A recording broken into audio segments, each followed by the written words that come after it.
Hello मित्रों, नमस्कार। मैं कमलेश कुमार यादव, सहायक अध्यापक, किसान इंटर कॉलेज बरहनी चंदौली। आज हम आप सबके साथ नई शिक्षा नीति 2020 के महत्वपूर्ण बिंदुओं पर चर्चा करेंगे, जो आज चर्चा का प्रमुख विषय केंद्र बना हुआ है। आइए हम देखते हैं कि कैसे नई शिक्षा नीति 2020 अस्तित्व में आई। नई शिक्षा नीति को राष्ट्रीय शिक्षा नीति 2020 संज्ञा दिया गया है और इसके अध्यक्ष के रूप में डॉक्टर के कस्तूरी रंगन, जो कि पूर्व के इसरो प्रमुख रहे हैं, उनके नेतृत्व में जून 2017 में एक समिति का गठन किया गया और जिसे दायित्व सौंपा गया कि आप एक निश्चित समय सीमा के भीतर राष्ट्रीय शिक्षा नीति के संबंध में मसौदा प्रस्तुत करेंगे। और श्री के कस्तूरी रंगन जी ने मई 2019 में मसौदा रिपोर्ट प्रस्तुत की, जिस पर व्यापक स्तर पर चर्चा की गई, सेमिनार आयोजित किए गए और विभिन्न मंचों पर उसके प्रमुख बिंदुओं पर चर्चा की गई। तो जो बात निकल कर आई उसमें ये दिखाया गया कि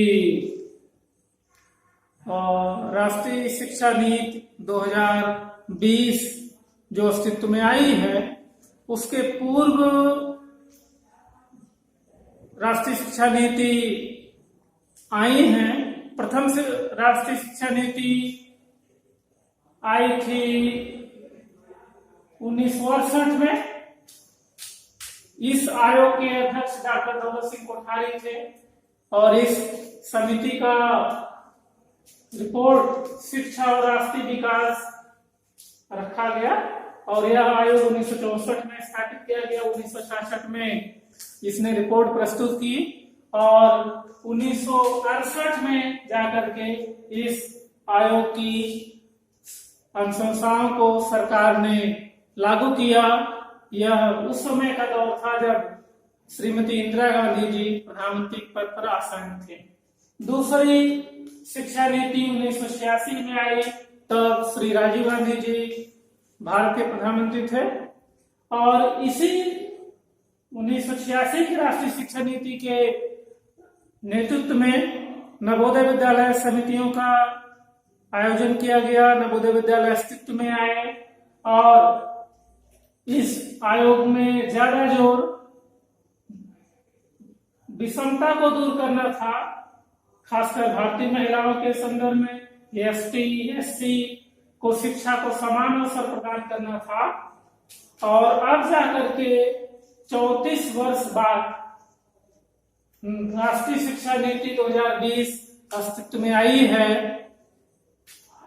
शिक्षा मंत्री श्री रमेश पोखरियाल निशंक जी के नेतृत्व में इस राष्ट्रीय शिक्षा नीति के संदर्भ में व्यापक चर्चा आहूत की गई है और जो प्रमुख बिंदु उभर कर आए हैं राष्ट्रीय शिक्षा के संदर्भ में, उन्हें हम सब और भी व्यापक रूप में देखना चाहेंगे। वर्तमान राष्ट्रीय शिक्षा नीति 2020 के संदर्भ में 10+2 की जो अवधारणा थी, 10 से तात्पर्य कक्षा 10 और 2 से तात्पर्य कक्षा 11 और 12, इन दोनों सिस्टम्स को खत्म किया गया है और उसके स्थान पर एक नई व्यवस्था लागू की गई है, जिसको बोलते हैं 5+3+3+4 की नई व्यवस्था। 5+3+3+4 का तात्पर्य है कि पहले 5 वर्ष बच्चा अध्ययन करेगा, फिर 3 वर्ष अगली कक्षा में, फिर 3 वर्ष अगली कक्षा में, फिर 4 वर्ष अगली कक्षा में जाएगा। इसको हम डिटेल में देखते हैं। पहले 5 वर्ष की जो शिक्षा व्यवस्था है उसको 2 खंडों में बांटा गया है। पहला 3 वर्ष जो बच्चा है वो आंगनबाड़ी केंद्र में अध्ययन करेगा, जिसको प्री प्राइमरी स्कूलिंग कहा जाता है, पूर्व प्राथमिक शिक्षा, इसको कहते हैं ECCE, early childhood care and education. और यह बच्चा जब 3 वर्ष का हो जाएगा तब प्रवेश पाएगा और 6 वर्ष तक अर्थात 3 वर्ष तक इस प्री प्राइमरी स्कूल में शिक्षा ग्रहण करेगा और इस काल में वो फाउंडेशन कोर्स को पूरा करेगा और अगले जो 2 वर्ष हैं वह कक्षा 1, कक्षा 2 जो कि प्राथमिक पाठशाला में पढ़ाए जाते हैं उसमें प्रवेश पाएगा और इस आयु वर्ग में 7 और 8 साल के बच्चे प्रवेश को प्राप्त कर सकेंगे। तो इस तरह से पहले 5 वर्ष की पढ़ाई 3 वर्ष आंगनबाड़ी केंद्रों में 3 शिक्षा वर्ष के बच्चों के लिए और 2 वर्ष प्राथमिक पाठशाला में कक्षा 1 और कक्षा 2 का अध्ययन करेंगे और यह काल फाउंडेशन काल कहलाएगा। इसके उपरांत 3 वर्ष की शिक्षा कक्षा 3 से कक्षा 4 से कक्षा 5 से इन दर्जाओं में बच्चे पढ़ेंगे और इस काल की जो शिक्षा व्यवस्था है खासकर प्राथमिक शिक्षा व्यवस्था मातृभाषा में अध्ययन कराया जाएगा, मातृभाषा पर शिक्षा देने पर जोर रहेगा और इस आयु वर्ग में 8 वर्ष से लेकर के 11 वर्ष तक के बच्चे अध्ययन करेंगे।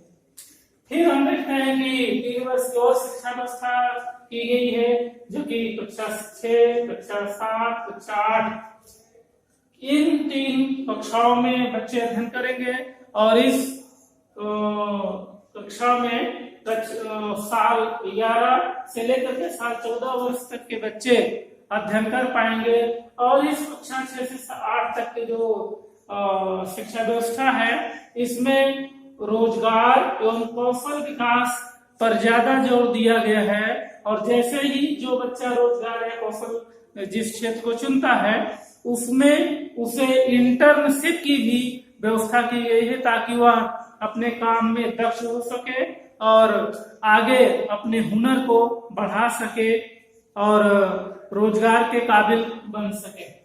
फिर जो अंतिम साल है पढ़ाई का 4 वर्ष की पढ़ाई रखी गई है कक्षा 9, 10, 11, 12। इन 4 वर्ष की पढ़ाई में महत्वपूर्ण बात है कि विषय चुनने की आजादी दी गई है। कक्षा 9 से 12 वर्ष के बीच में वह गणित अथवा विज्ञान विषय को किसी भी स्तर पर चुन सकता है, उसका अध्ययन कर सकता है और इस कक्षा 9 से 12 वर्ष तक के जो कक्षा 9 से 12 वर्ष की जो पढ़ाई है वो 14 वर्ष से 18 वर्ष के बच्चे इसमें प्रवेश पा सकेंगे।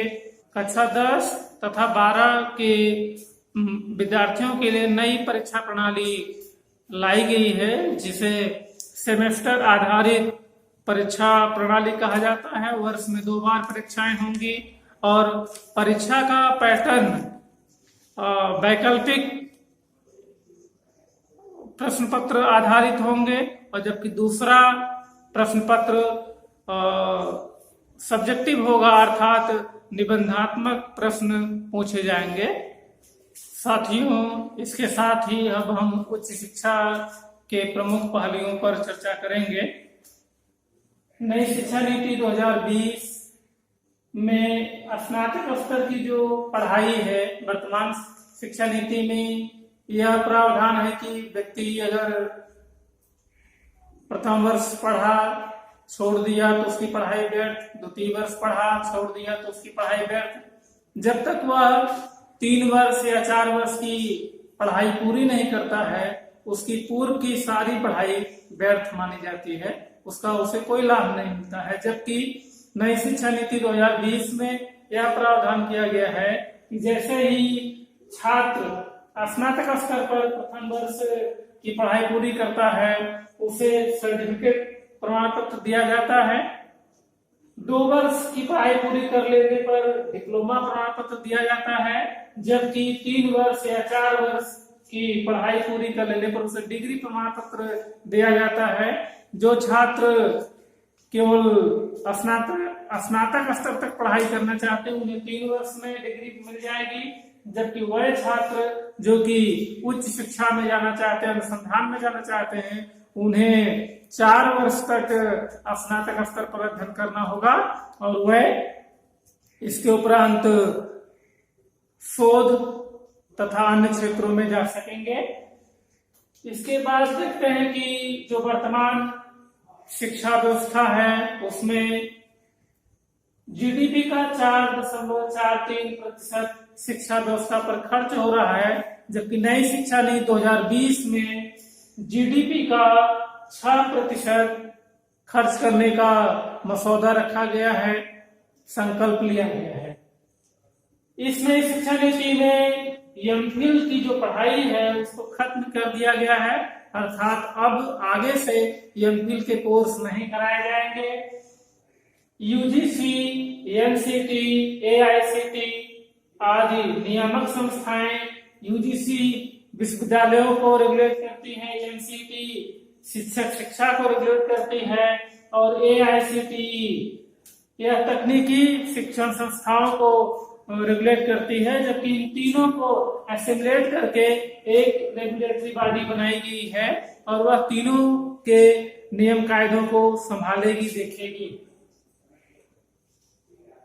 निजी स्तर पर जो स्कूल हैं, कॉलेज हैं, उनमें फीस संबंधी बहुत सारी विषमताएं हैं, उन पर नियंत्रण रख पाना कठिन है, जबकि नई शिक्षा नीति में उनके फीस संबंधी जो स्ट्रक्चर है उसको प्रमुखता से नियंत्रित करने के उपाय किए गए हैं। नेशनल रिसर्च फाउंडेशन की तैयारी की गई है, अर्थात रिसर्च से संबंधित जितने भी कोर्स हैं, अवयव हैं, उनको एक प्लेटफॉर्म पर लाने की तैयारी है। डिजिटल तरीके से उन्हें समृद्धि प्रदान की जाएगी और उसे सबके लिए उपलब्ध कराया जाएगा। जो अन्य परिवर्तन किए गए हैं, ministry of human resource development अर्थात मानव संसाधन विकास मंत्रालय का नाम बदल करके शिक्षा मंत्रालय किया गया है, जबकि 1986 की शिक्षा नीति में इस शिक्षा मंत्रालय को बदल के मानव संसाधन विकास मंत्रालय किया गया है। तो फिर से एमएचआरडी मंत्रालय को शिक्षा मंत्रालय का नाम प्रदान किया गया है। इन प्रमुख बिंदुओं के अध्ययन से हम लोगों ने देखा कि ढेर सारे परिवर्तन आए हैं और इन परिवर्तनों के माध्यम से समाज पर सकारात्मक असर पड़ेगा। धन्यवाद। आपका दिन शुभ हो।